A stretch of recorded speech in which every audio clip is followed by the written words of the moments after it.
Alors, vous êtes sur un Mac, donc on va faire passer la photo de l'éléphant en plein écran. Bon, vous avez remarqué qu'il y a des onglets, on peut passer d'une à l'autre, hein. Il y a aussi des raccourcis, quand on a plein d'images ouvertes, il y a des raccourcis pour directement les passer en revue. Mais ça n'a pas de sens ici que je vous montre ça maintenant. En tout cas, voilà, je travaille sur l'image de l'éléphant et je vais demander de l'afficher plein écran. Et ça, c'est la touche F sur le clavier.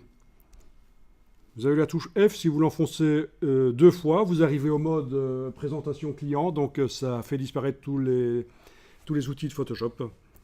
À nouveau, touche F, on est en fenêtre flottante, donc on peut bouger par sa barre de titre. Et touche F, ben c'est ce que je cherche en fait, c'est le mode plein écran. Bon, si vous êtes sur Windows, vous verrez que ça fonctionne un peu différemment.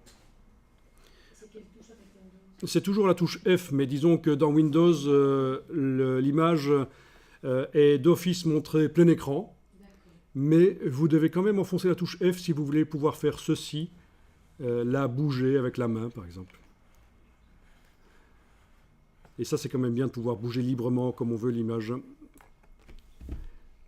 Donc sur Windows, c'est un peu vicieux. On a l'impression qu'on est en plein écran quand on l'ouvre, mais en fait, il faut quand même enfoncer la touche F. Et on a l'impression que rien n'a changé, mais à partir de là, avec la main, vous pouvez bouger. Alors on va zoomer autrement qu'avec la loupe, hein.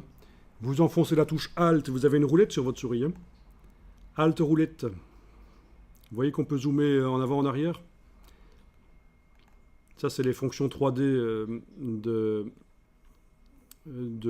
l'ordinateur et de Photoshop qui sont utilisées. En fait, ça n'a pas toujours été aussi facile que ça de zoomer rapidement comme ça. Est-ce que vous avez vu que ça marche, Alt roulette? Bien, vous voyez que quand vous zoomez, vous voyez les différents pixels. Là, j'ai lâché la touche Alt et je suis toujours avec la main de la palette des outils. Je peux donc bouger. On voit les différents pixels qui composent les différents pixels qui ont chacun une seule couleur, bien sûr, hein, et qui composent l'image. Les pixels sont séparés par des petites lignes blanches. Et ça, c'est intéressant quand on fait du web. Parce que quand on fait du web, c'est au pixel près. Par contre, quand vous faites de la retouche d'image, du photomontage, c'est plus ennuyeux qu'autre chose. Donc on va désactiver cette petite ligne blanche. Vous allez dans le menu Affichage.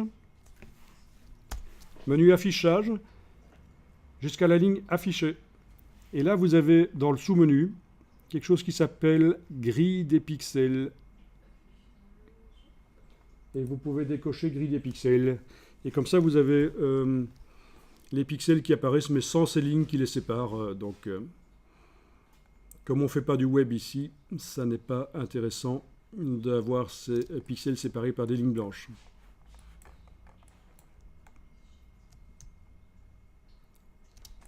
Ok, c'est pas mal.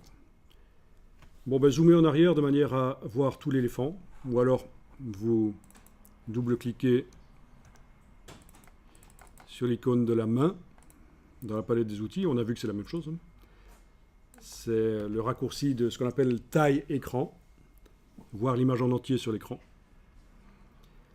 Alors, il faut qu'on fasse un détourage sur cette image, mais on va le faire intelligemment.